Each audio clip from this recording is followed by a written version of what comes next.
d'argent et du financement du terrorisme sur la sécurité et l'économie nationale, sans oublier les effets néfastes sur l'intégration sous-régionale. Avant de terminer mon propos, je voudrais exhorter tous les participants à la ponctualité, au débat franc et constructif, car pour certaines sessions figurant au terme de référence de cet atelier, la RCA, notre pays, est choisi comme élément référentiel d'analyse. Par ailleurs, je ne doute point un seul instant du profit et de la compétence des modérateurs et intervenants de cet atelier,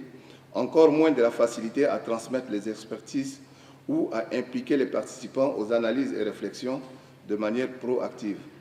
C'est en cela que les résultats de ce forum seront atteints. Je vous remercie de votre bienveillante attention. Ministre de la Justice en charge de la réforme judiciaire et des droits de l'homme, Mesdames et Messieurs les ministres, Excellences, Monsieur l'ambassadeur et les représentants des organismes internationaux, le groupe d'action contre le blanchiment d'argent en Afrique centrale, organe spécialisé de l'Union monétaire de l'Afrique centrale, se réjouit du lancement ce jour à Bangui du séminaire sur les risques de blanchiment d'argent et de financement de terrorisme inhérents au trafic illicite des pierres et métaux précieux. D'abord parce qu'il tient là, d'une part, l'opportunité de faire connaître au public centrafricain les missions qui sont les siennes, mais d'autre part, l'occasion d'apporter sa pierre à l'édifice de la gestion transparente des ressources naturelles dont la République centrafricaine a besoin pour assurer l'essor de son développement économique, condition sine qua non de l'essor de son capital le plus important, composé des femmes et des hommes qui la peuplent. Toutes choses dont j'ai la faiblesse de penser qu'elles lui permettront de rentrer dans le cercle vertueux de maintien d'une paix durable. Mesdames et Messieurs, Monsieur le ministre d'État, Mesdames et Messieurs distingués invités, préoccupés par le risque croissant de l'utilisation par les organisations criminelles des systèmes économiques et financiers des États membres pour le blanchiment des capitaux, et conscient de graves conséquences sociales et économiques que peut entraîner l'infiltration de l'économie et des circuits financiers par des organisations criminelles nationales et transnationales toujours plus ingénieuses, les chefs des États de la communauté économique et monétaire de l'Afrique centrale ont décidé, il y a une quinzaine d'années,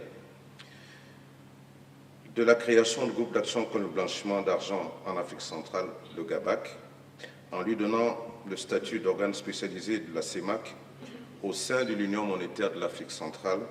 et en lui assignant les missions suivantes. La lutte contre le blanchiment d'argent,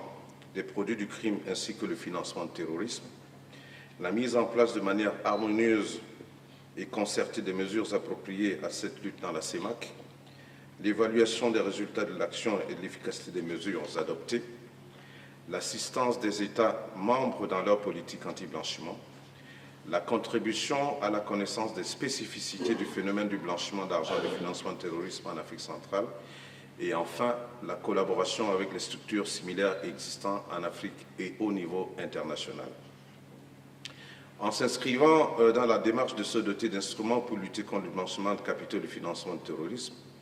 les États de la CEMAC ont fait un pas de plus dans leur engagement, non seulement de préserver leur système financier des produits du crime et d'assurer la sécurité de leur population et l'intégrité de leur territoire, mais également dans la manifestation de faire de la bonne gouvernance leur cheval de bataille pour la gestion de la fortune publique, partant pour l'amélioration des conditions de vie de leur population.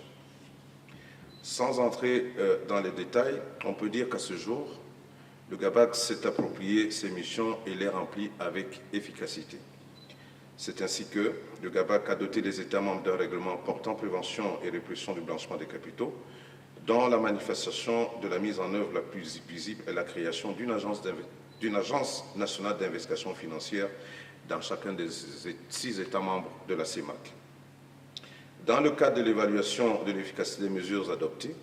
le GABAC a procédé à l'évaluation du dispositif de lutte anti-blanchiment contre le financement du terrorisme de la République gabonaise et de la République du Tchad, entamé celle de la République du Congo avec en perspective de clore le premier cycle d'évaluation mutuelle des États de la sous-région avec celle de la République de Guinée équatoriale d'ici à la fin d'année. Ne vous étonnez pas que je n'ai pas cité le Cameroun et la République centrafricaine, puisque ces deux pays ont fait l'objet de l'évaluation par la Banque mondiale.